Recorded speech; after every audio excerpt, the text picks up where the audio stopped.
What makes Torch so special? Is it the rabbis who work around the clock to connect with their students? Is it the curious thinkers on a path of self-discovery and growth? Is it the podcasts that are listened to in 132 countries around the world? The answer is yes. Whether seeking advice and spiritual guidance, unraveling the mysteries of life, accessing the ancient wisdom of the Jewish people, Torch has engaged its students with a warm, personal touch. And when the world began to change with the emergence of COVID-19, Torch changed too. Defying the crippling pandemic, Torch branched out digitally to provide even more classes and podcasts, reaching more students of Torah than ever before.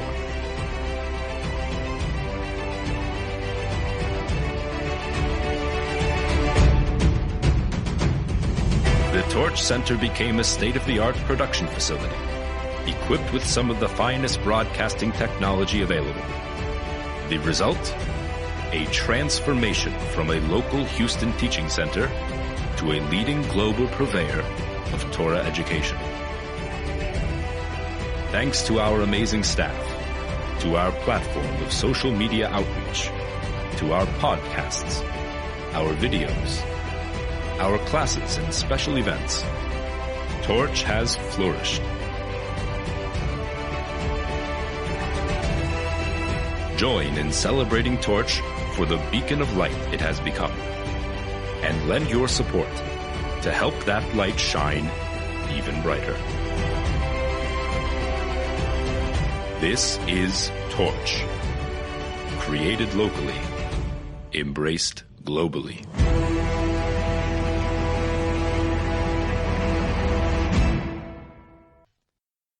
You can hear me talk about Rabbi Yochai Wolbe all day long. And you notice something changed here in the studio. Because when Rabbi Yochai Wolbe enters the room, mics just pop up everywhere. You never mics. Yeah, that's there's a term for it where you have redundancy. You have to have redundancy because if you're going to record something, you want to make sure that you actually record it and it works. And you have to have multiple microphones because you never know which microphone's going to fail. Right. You know, there's that saying: if a tree falls in the woods, and no one's there to listen to it, did it make any noise? Mm-hmm. And I think you're saying is, if you say something and you're not recording it for a podcast, did you really say anything? That's why I'm quiet the whole Shabbos. Because you don't want to waste your breath. I was always raised with the impression that when you're born, you're given a certain amount of words that you are allotted. And once you have exhausted all your words, that's it. There's no more words for you to say, and you die. Whether it's true or not, I don't know. I've never seen any sources for it. Everyone I ask is under the impression that this is true.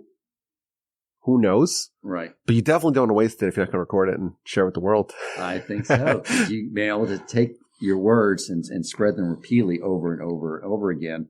That is horrifying when I think about how many words I wasted in my youth. So, we'll see what happens. But you are the one that really started this amazing initiative. And I remember when I first started studying with you, I was just starting to figure out about this new podcast app. And you turned me on and said, well, yeah, I actually put my lectures up there. And I used to come into class in Humble, and then you have your iPhone that you'd be recording into. I want you to share with the audience, like this, the whole progression of where all this started. That's a great question. I have no idea. It kind of just developed on its own. As a little kid, I mentioned this in the past, I always wanted to be a broadcaster. And my parents said, you can't be a broadcaster. You have a speech impediment. That was the line that I remember from when I was, speech impediment? I still have it, but I learned how to mask it. So, okay. And then I got to Torch in 2012 and started giving classes. And I was always a big fan of podcasts in general as a listener. And I said, well, I'm giving classes anyhow. I might as well start my own podcast. So I made a website and learned how to do it and set up some plugins and started making podcasts. The first couple of years were pretty gnarly. You can actually find some of the old episodes if you scroll back far enough. How so? Because the audio was dreadful and the content was hit or miss, shall we say.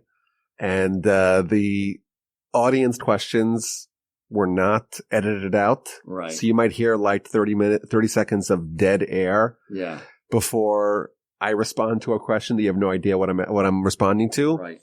It was not obviously professional. I just would, take my phone out and just put it out there and record. It was more like a hobby. And then it picked up some momentum and we started to develop an audience and we branched out to different podcasts, different subjects. And thank God it's been a total blessing. And I've gotten an amazing opportunity to meet tons of listeners and friends from all over the world. And it has infused really a lot of life and power and vitality into the efforts that we're doing here. Because if you are geographically constricted and you're trying to reach the Jews, how many people could you reach in your zip code? Right. But once you go to the power of the internet and the power of scale and the power of zero marginal cost, right. Once you expose yourself to the big world, then the brick and mortar world is kind of, that's a nice little node that you have in a big picture and a big network. And so that really opened up a tremendous opportunity for me and for Torch. And I'm glad that it worked out like that. Yeah, me too.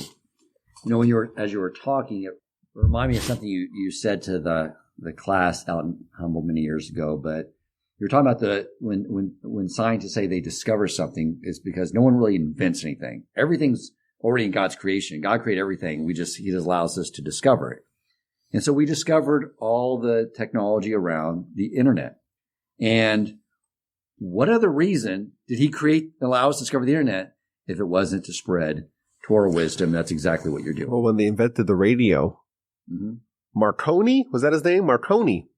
I think that was his name. So the Chavetz Chaim, the greatest leader of the Jewish people at the time, he said that the reason why the Almighty put insight into man to discover the radio and the radio waves and the ability to transmit information and audio across vast areas of land, the reason for this is in order to be able to publicize when Messiah comes.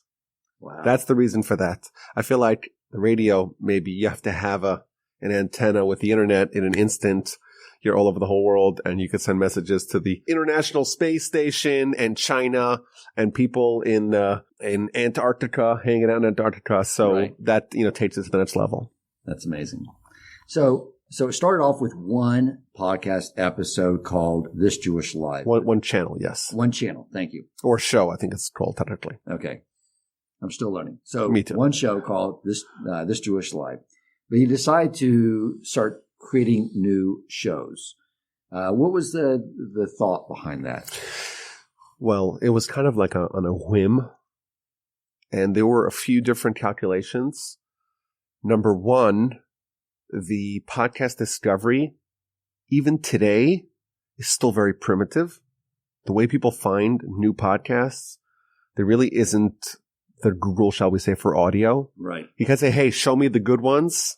Right. There's no keywords that you could use to, so basically what you have is the image, the cover art, and the title, and the acreage, the real estate on the directory on iTunes. Mm-hmm. So I said, hey, if I have one channel, I put all the stuff on the one channel. What if I have two channels? I just doubled my footprint. Right.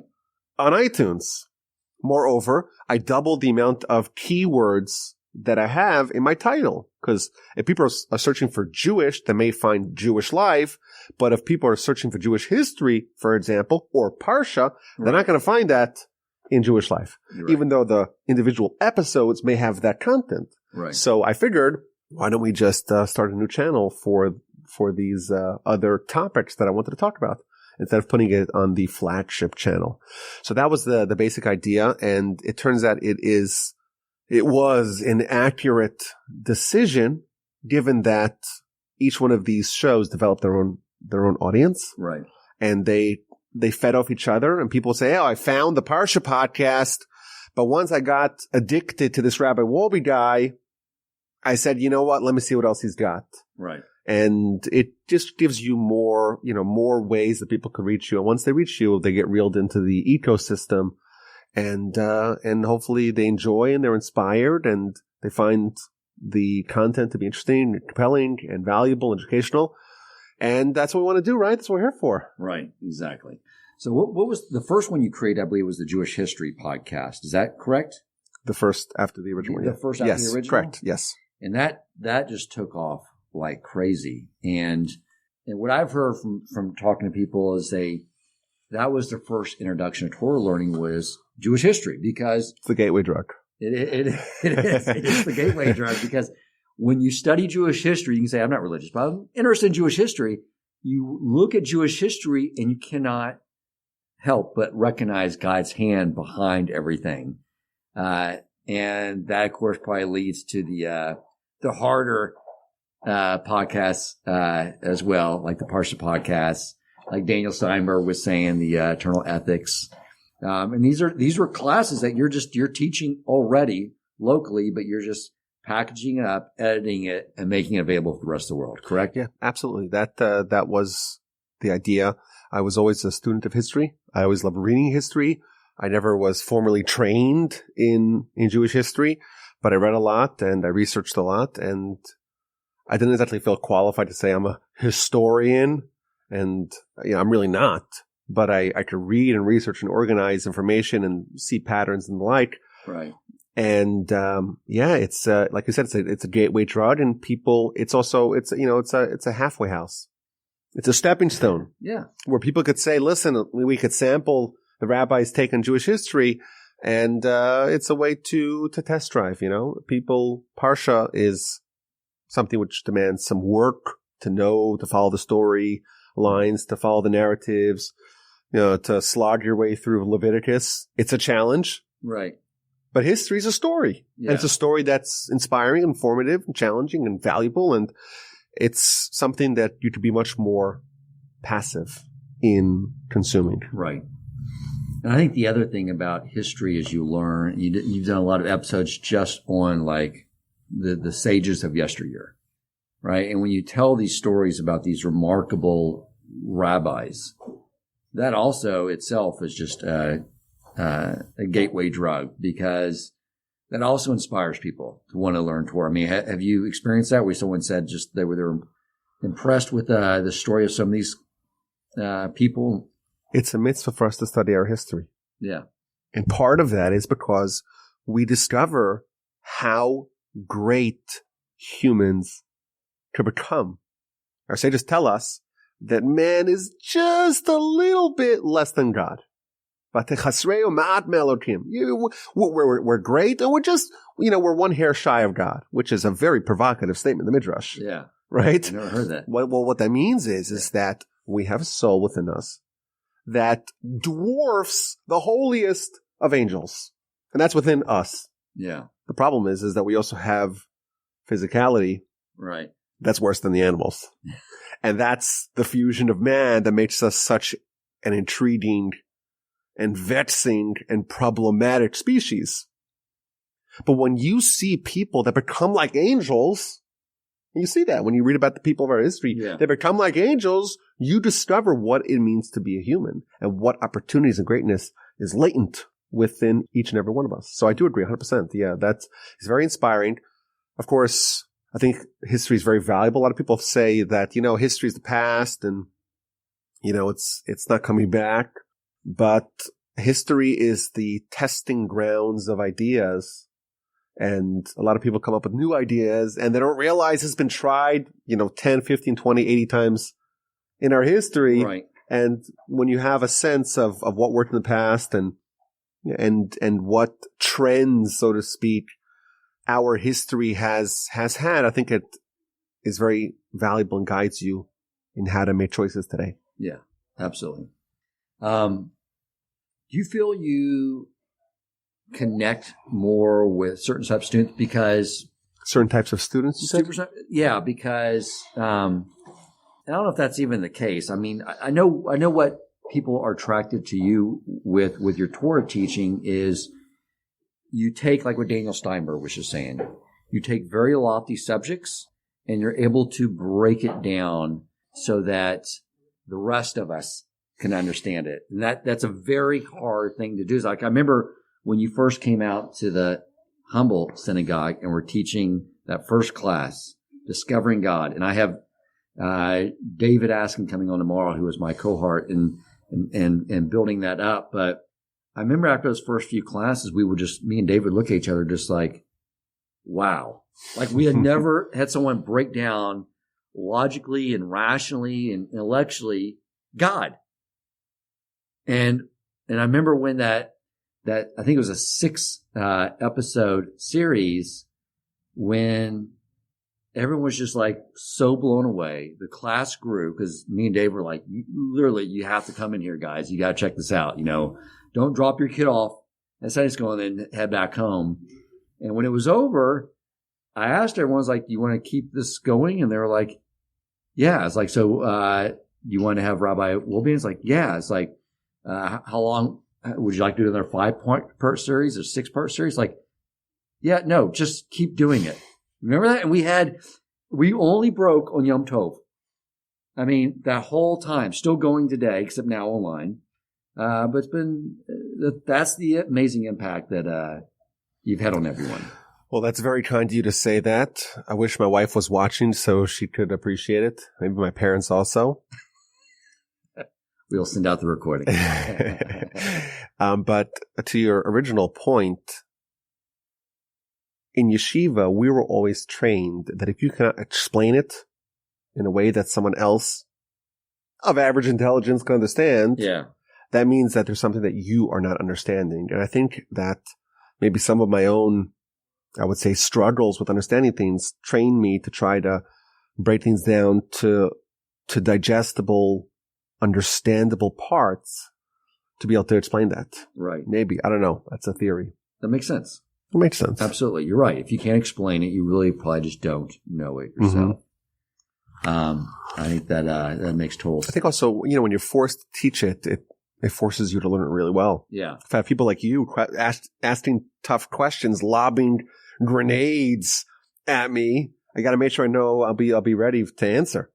And the students, I have many of them coming on later today, that you have beyond the podcast, your one-on-one studying though too is you have almost like a little online mini yeshiva for guys that were you're training them with Talmud. Yes, that's true. Yeah, which is amazing. And I've sat on some of those classes, and your students are extremely bright. It seems like there's just this attraction there, and so you're still.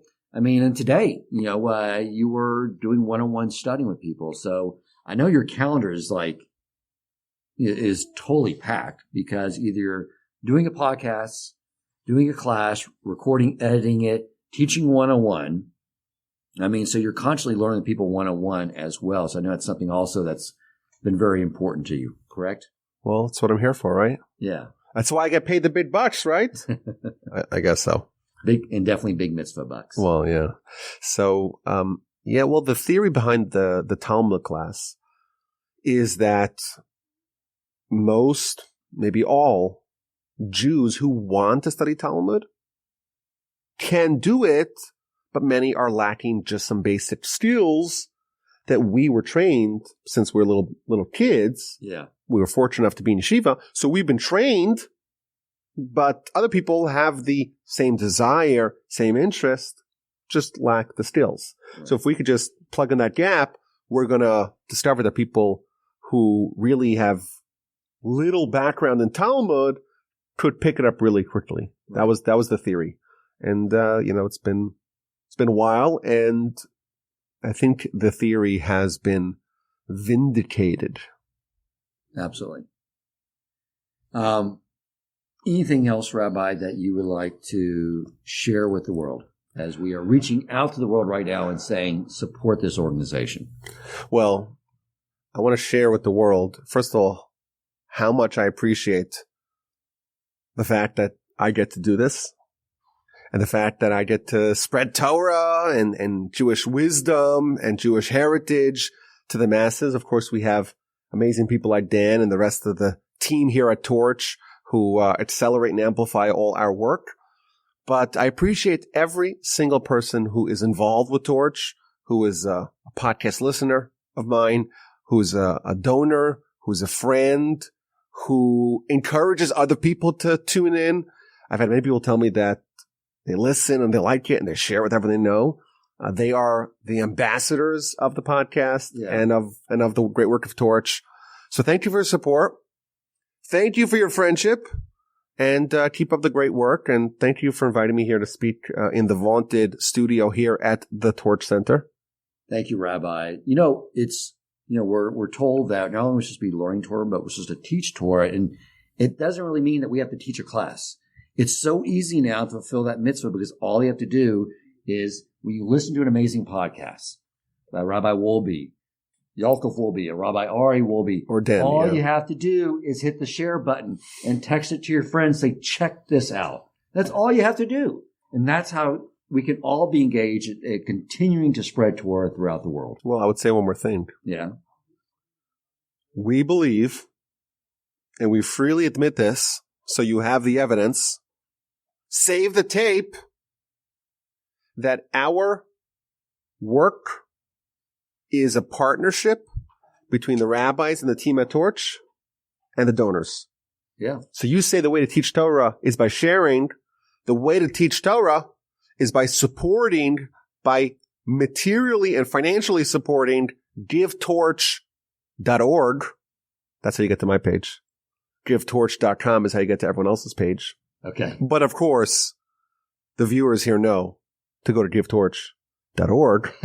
But with you supporting us, that's the only way that we can do what we do.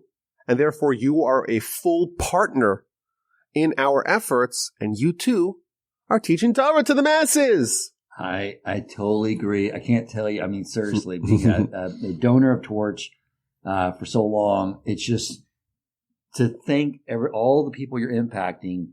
Like it's like I'm buying shares in all their mitzvot and all their Torah learning. And it's like, to me, it's the best investment in town because since Bitcoin, I think it's Bitcoin at 10 cents. Well, Bitcoin's going to, in a crater.